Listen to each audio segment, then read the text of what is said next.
Hi hello అండి, happy Sunday. ఈరోజు లంచ్లోకి అయితే చికెన్ దమ్ బిర్యానీతో పాటుగా తందూరి చికెన్ కూడా చేశాను. ముందు టేస్ట్ చూసేయండి, తర్వాత ఎలా చేయాలో చూసేద్దాం. స్టవ్ పై ప్యాన్ పెట్టుకొని వేడెక్కాక ఒక 2 స్పూన్ల ధనియాలు, అలానే ఒక 10 ఇలాచి, 10 లవంగా, 10 మిరియాలు, ఓ 2 దాల్చిన చెక్క, 1 టేబుల్ స్పూన్ జీలకర్ర, 1 టేబుల్ స్పూన్ సోంపు వేసి అవి వేగాక 2 బిర్యానీ ఆకులు కూడా వేసి స్టవ్ ఆఫ్ చేసి చల్లారినాక మిక్సీ చేసి పౌడర్ చేసి పక్కన ఉంచండి. ఇప్పుడు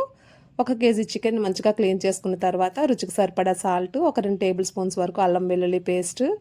ఈ మిక్సీ చేసిన మసాలా, అలానే 1 టేబుల్ స్పూన్స్ వరకు కారం, ఒక 2 కప్పుల పెరుగు, కట్ చేసిన పుదీనా, కొత్తిమీర, ఫ్రై చేసిన ఆనియన్స్, ఆ ఆనియన్స్ ఆయిల్ కూడా వేసేసి మంచిగా మసాజ్ చేసి ఒక 2 అవర్స్ వరకు పక్కన పెట్టేస్తే బిర్యానీ సగం అయిపోయినట్టేనండి. ఇప్పుడు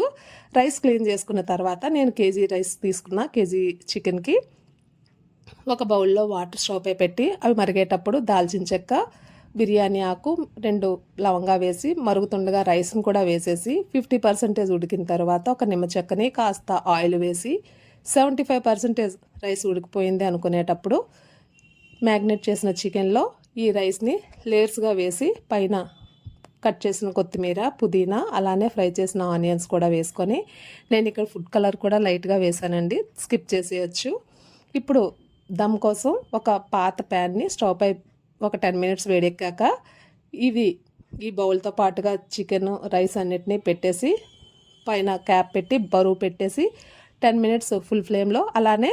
40 మినిట్స్ వరకు మీడియం ఫ్లేమ్లో పెట్టి ఉడికించేస్తే చికెన్ దమ్ బిర్యానీ రెడీ అయిపోతుంది. తందూరి చికెన్ కోసం